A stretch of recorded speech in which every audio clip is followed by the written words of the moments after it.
हम लोग metro rail बनाने वाले हैं अकबर साहब, इसमें हम पक्का प्लानिंग किए।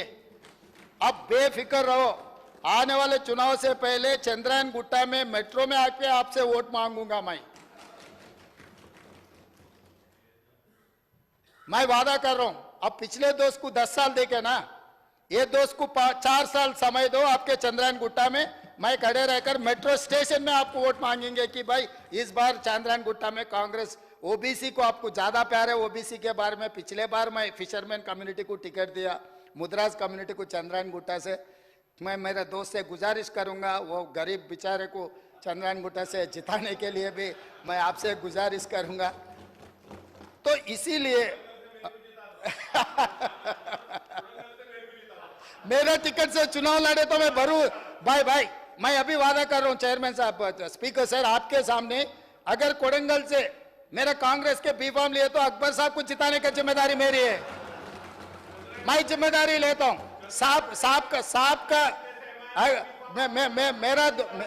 मेरा दोस्त मेरा बी फॉर्म, मेरा पार्टी के बी फॉर्म ले लिए तो पूरा मेरा ही जिम्मेदार, आने का भी जरूरी नहीं है। नॉमिनेशन के ऊपर उनके दस्तखत ले जाके मैं नॉमिनेशन फाइल करवा देके मैं चुनाव भी नहीं लड़ूंगा। उनका चीफ इलेक्शन एजेंट बनकर मैं कोडंगल में उनको जिता के लेकर आके वहां बिठाऊंगा। वहां पर नहीं, इधर बिठाऊंगा। इधर हमारे भाई को हम डिप्टी सीएम बना लेके यहां पर बिठा के, अच्छा जो बजट सैंक्शन है उन्हीं से बजट सैंक्शन करवा देंगे। हमको कोई एतराज नहीं है। इसीलिए ये जो गौलीगुड़ा से फलकनामा से चंद्रायन गुट्टा तक 2675 करोड़ से मेट्रो बनने वाले। हम लोग जल्दी से, ऑलरेडी लैंड एक्विजिशन काम शुरू हो गए, पैसे भी दिए साहब को।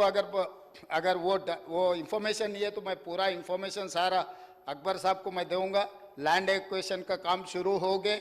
2675 करोड़ से गौलीगुड़ा बस स्टैंड से लेकर फलकनामा से लेकर चंद्रायन गुट्टा तक 7.5 किलोमीटर का जो मेट्रो बनाना है, मेरी जिम्मेदारी है। Being an MAUD and chief minister of Telangana, मैं उनको वादा कर रहा हूं आपके सामने मैं मेट्रो रेल बना के दिखाऊंगा। धन्यवाद सर। अकबर साहब। Honorable Speaker, sir, for a change we had a lot of lighter moments and all the house was into laughter, sir. But I would like to come on record and say that I am happy in my party. Akbaruddin Owaisi मरे दम तक मजलिस-ए-इत्तेहादुल मुस्लिमीन में था, मजलिस-ए-इत्तेहादुल मुस्लिमीन में ही रहेगा। मजलिस-ए-इत्तेहादुल मुस्लिमीन के दफ्तर Darussalam से ही अकबर ओवैसी का जनाजा जाएगा। और रहा सवाल, चीफ मिनिस्टर साहब ने मुझसे कहा कोडंगल के बारे में, तो मैं सिर्फ एक बात कहता हुआ आपकी नज़र पे लाता हुआ जाऊंगा। Sir, I was going through all the records of assembly and parliament elections, the votes which were seeked in the assembly elections and then after the parliament elections, sir. Sir, in that, sir, the Congress maintained a lead in 64 seats after the parliament elections. But in 15 seats where Congress had won in the assembly, the BJP gained in the Lok Sabha elections, sir. So similarly, I want to give an example about Kodangal constituency.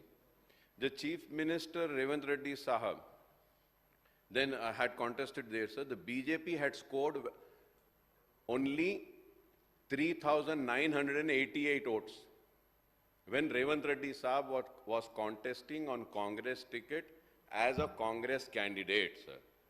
But in the parliament election, sir, the BJP candidate who secured only 3,988 votes, the BJP candidate in parliament secured 62,560 votes.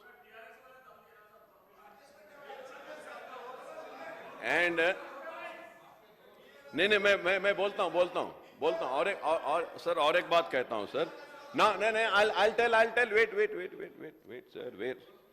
So this is why I think the Congress has faced a defeat in the parliament. Now if we have to see Sri Salla. Sir, in Sri Salla, KT Ramarao was successful. The BJP received 72,559 votes in Lok Sabha elections.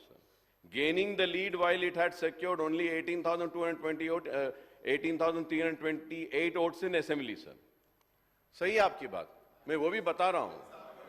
लेकिन sir, I would like to come on record and say that, sir, you might be happy and celebrating with 8. I am your true friend. It is not a happy moment, sir. We need to look into the reasons as to why the Congress couldn't get more than 8 seats. It's very important. Because I would say that I was expecting at least 12 to 15 seats. तो हमको ये देखना है कि हम कहां कमजोर हुए, क्यों कमजोर हुए. That is very important. That is why I am saying I don't want to come to Kodangal, sir.